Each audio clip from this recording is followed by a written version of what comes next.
Snack, episode 17. So this week we're doing a special. The legendary GaryVaynerchuk has dropped in to say hello. Hello. And what brings you to London, Gary?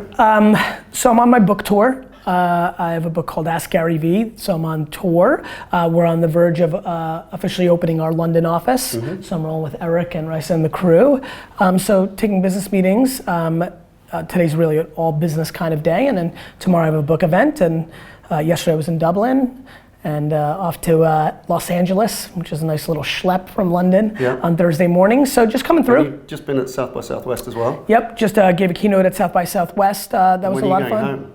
Home? One day. One day when it's all over. I'll be home Saturday morning, actually Miami, but you know, so with the family. Good, so the family. Yes. Good, so I was in New York a couple of weeks ago, as we talked about on the last episode, and I had the opportunity to go in and meet the team. And so they explained to me, I'd heard of Vayner in the US. I think people understood it as a social shop when you first started out. 100%. But I was really impressed with the team that I met there, and obviously the London team that you've got here, because the scope has broadened a lot. And so as a proposition to London and as an agency, what are you bringing here? You know, I think, you know, in our core, we're reverse engineers who care about attention and then trying to tell the proper story to create a result once you have that attention. Yeah. So, you know, I think currently, and you can see with the kind of body language that I bring to this statement, currently we're positioned as a social first digital shop. I mean, at the end of the day, we want to execute strategies and creative execution and paid amplification in places that we think actually help whomever we work with, whether that's a nonprofit trying to raise money, whether that's a sporting team trying to sell tickets, whether that's a beverage trying to sell in vending machines in C-stores and Tesco. We want to help people spend their money in a place that we think is a valuable place to spend their money. And there are so many places that we think clients are spending that are not as valuable, whether that be programmatic banner, whether that be television. We think that there's some places and is that just instinctively, or are you you're analyzing? It's instinctively at first, and then it's normally proven through actual sales. You know, I come from a retail background, so as I've gotten into the agency and creative world, I've found that I have a very big advantage because my instincts are to actually sell something. And that helps versus headlines and awards and reporting. And just basic media metrics. Do you know what I mean? Like just buying reach or coverage or pricing or things like that. So you're challenging. People are obsessed with width. We don't debate the quality of an impression. And so, I mean, as I've become educated over the last 7 years, but more specifically last 5, on what we're doing here, you know, who those characters are, Ogilvy's, these kind of names, I've become fascinated by the lack of practicality and practitionership in the collective agency and client side. Now, by the way, there's plenty of things that people do that, for example, I believe in real life activations. I believe if done right, it's incredible to activate at Bonnaroo or Coachella or the World Cup. I think there's a lot of places to get attention, not just digital. And I think the places I'm obsessed with, whether it's Facebook or Instagram or Snapchat, in 5 years will be disrupted as well. But I like day trading attention. I like doing it for the moment. When Seinfeld's the #1 show on television, you buy commercials on it. So I don't care where Snapchat or Instagram are going. I care that they're underpriced right now. And we referred in last week's episode to you as being, as I was saying earlier, as being part of this disruption. Is that something you're very conscious of? Are you talking about the need and the desire for VaynerMedia to be disruptive? Because it is going to disrupt the traditional agency model. Like you're growing phenomenally fast. I mean, we're expanding internationally.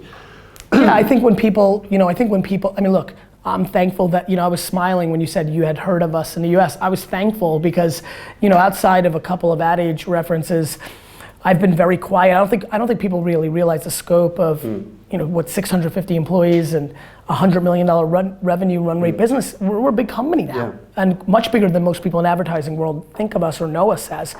You know, I've said this a lot. I don't think I'm disruptive. I actually think I'm practical. I think the market is disruptive. I think when you're, for example, we have a lot of clients, and you may as well and others do, that try to sell to people that are under 25 years old. I think running television commercials is disruptive for a 22-year-old to buy your bubble gum or your sneakers. Yeah. So I think I'm quite practical. I recognize why people think we're disruptive. I do think that we have the potential to change the conversation. I do think that we are not passionate about media metrics or awards or headlines the way a lot of our contemporaries are. I have empathy for why people have been, because that's how they get business. That's not how we get business. And we get business in a very funny way. We get business because I get us business from my history of selling stuff and people knowing it intimately, not what they read in a Fast Company. And then our results, when we grow Sour Patch's business through the roof, when we grow a lot of our ABI clients' business, when we actually grow our business, most of my business right now is word of mouth of brand managers and CMOs going to other places and desperately wanting to bring us along because we did something. Yeah, and I asked this question to Eric and Jeff and the team in New York.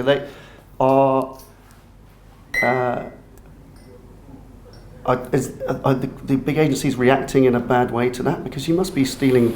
I asked them, like, where are you taking scope from? I still think that the big agencies, as you refer to them, are putting us in two buckets. One, oh, that's just little social.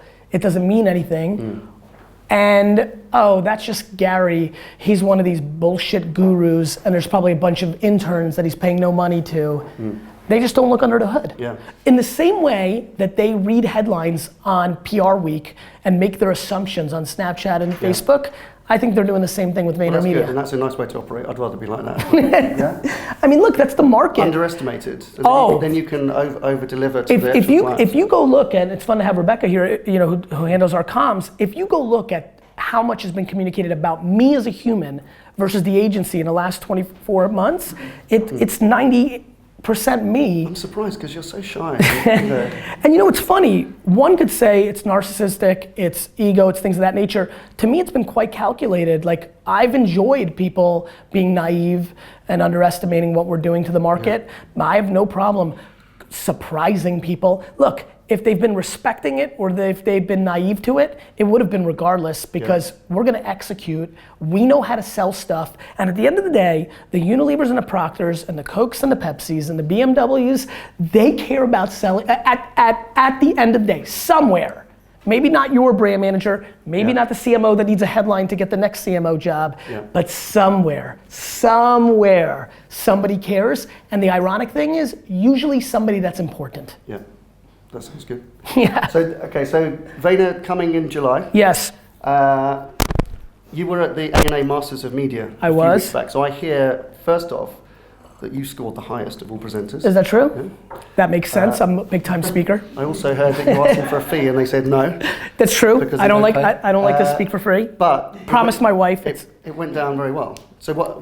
That was a new thing. Was it going to speak to the marketers at that kind of platform? I'm starting to come. Look, I'm doing this show. I'm starting to come out into this world, and it's going well because honestly, look, and I already recognize I'm self-aware.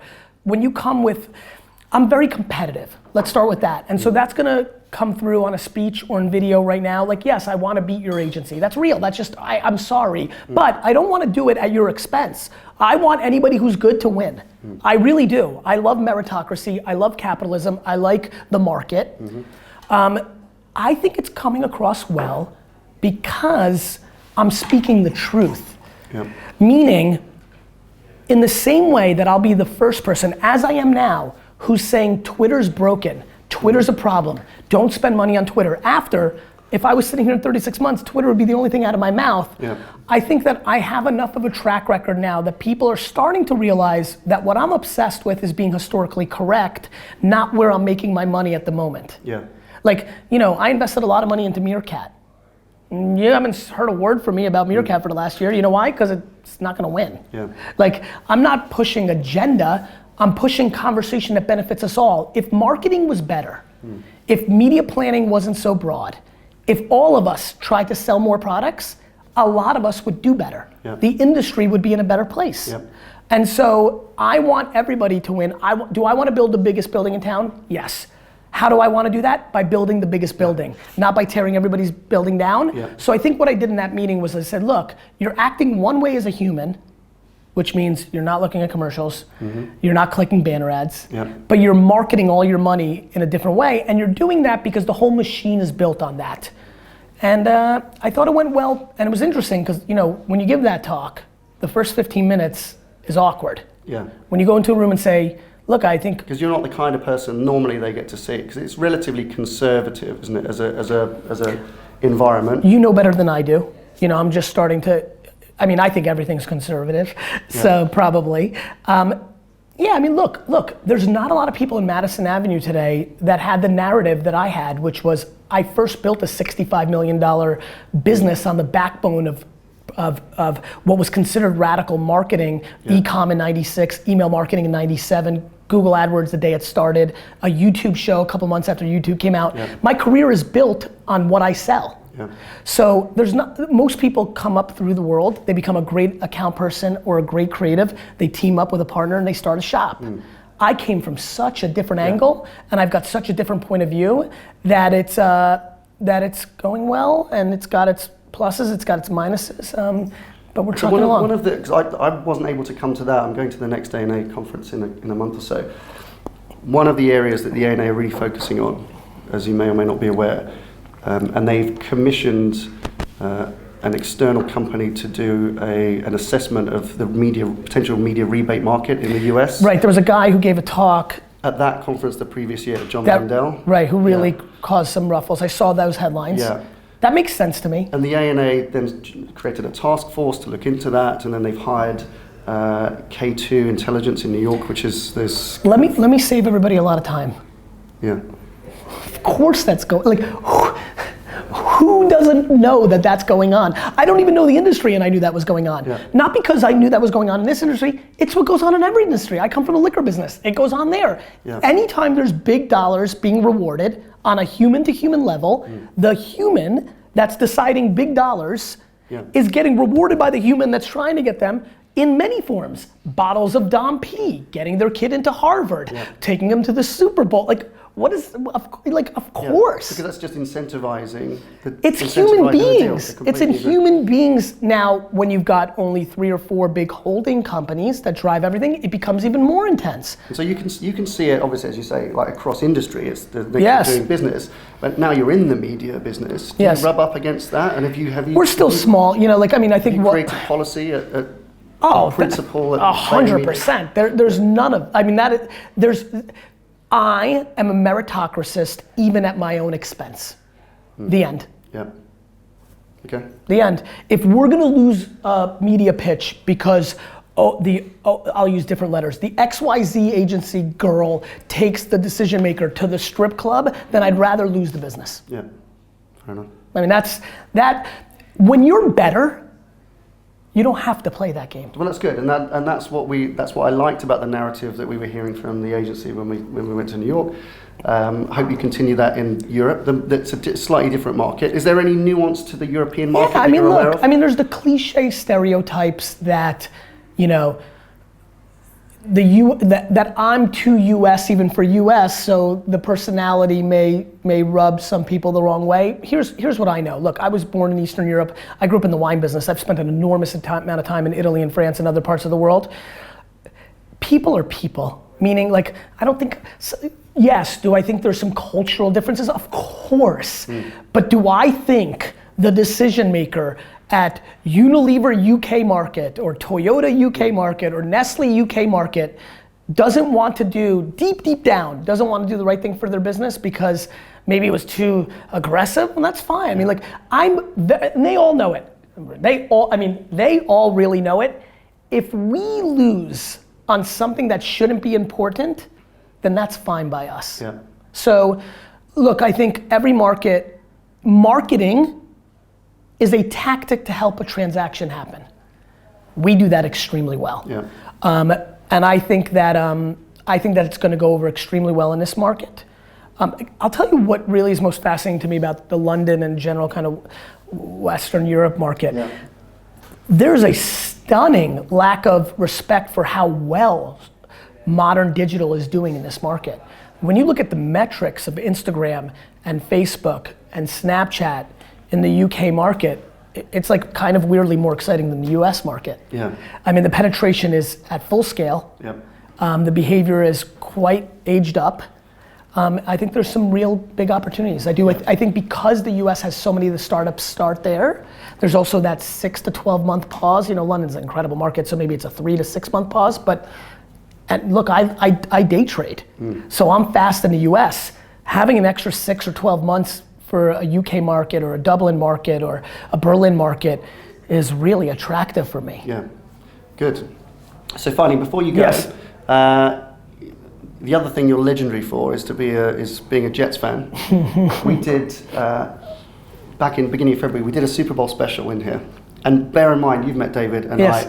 we know nothing about American football. Yes. And we made some terribly bad predictions at the time. If you look at the episode, I don't know if you saw it, but we had a Jet shirt. I love which it. was a I'm gonna go small watch it. homage to you. Thank you. Thank you. Thank you for the inspiration for the show. By the way, I had an amazing trip here. You know, the Jets played here this last season Yes. at Wembley, which I had an amazing time. I came best. Good. So what do you know about football? European English Premier? No, just football. American Proper or football. Your Proper stuff? football. Yeah. Not that much. I mean, I watched the World Cup aggressively. It's amazing. The English Premier League has gotten a lot of play in the US over the last 36 months. Yep. You know, I always say that should have never left Europe because I'm a crazy Jets fan. Like, my respect level for European football, proper football fans is much higher. Like, I like that people potentially can die in the stands. Like, this is something I respect as a fan. So, I can so see to the what do right I know? clubs. What do I know? I know that I know more than I did 24 months ago, but I don't know a whole lot. But I know that a lot of American businessmen are trying to buy teams. I know that a lot more kids are running around the U.S. with Messi jerseys and things of that nature, which I know is more Spanish stuff. And you've got Beckham's Miami franchise kicking off, I guess. Yeah, and one of my business partners runs the ICC, which is a soccer tournament that has English Premier Leagues tour the U.S. So I'm a little dangerous. So the one thing I wanted to ask you was just to make some predictions because we made some terrible. Oh, good. Let's Super do Bowl it. Let's do it. Okay? So this weekend, yes, are international games. So we don't have league games but we have some internationals. So Got it. We have a big rivalry, as you probably know, between Germany and England. Yes, of course. Okay. So a couple world wars, you know, no big deal. There's still a lot going on there. There should be. So Germany, England. That's intense shit. What do you reckon? What do you reckon? Germany, and England. It's in Germany, I think. I think Germany will win. Give me a score. 2-1. 2-1. Okay, we'll hold you to that. And I was going to look up actually because Belarus are going to play. That was tough to say. Talk about wanting to be historical. That was harder for me to tell than to tell an entire room of marketers that they're all crooks and they're all full of shit. Right. That was harder to say. 2-1 Germany. I'm sorry. Okay. And then the other one I was going to ask you. I'll be rooting for England, and that is not even close, by the way. Belarus will lose. Belarus. In everything, since it's the last dictatorship. Away at Armenia. Armenia is going to win 6-0. You reckon? I reckon Belarus is the last dictatorship in all of Europe. Really? Unless you want to count Russia. Yeah. Yeah. That is Russia. I'm for. Yeah. So thank you for that. Good luck. Best of luck with the book. I think we might see you tomorrow night at the launch. That'd be awesome. Yeah? Thank you. And thank you for good coming. luck with the agency. Thanks for having me. No worries. Take care. Cheers. Cheers. All right, great. It's gonna be tough to open up a Russia office after that kind of comment. You don't want to do that's it? Oh. That's it? No, that's fine. That's it for this week. That's it for it? Yeah, let's do it. No worries. Do your thing. Do your thing. Okay, that's it for this week. Thank you for watching. Please subscribe to the channel and have a great weekend. Great weekend. Awesome. Thank you.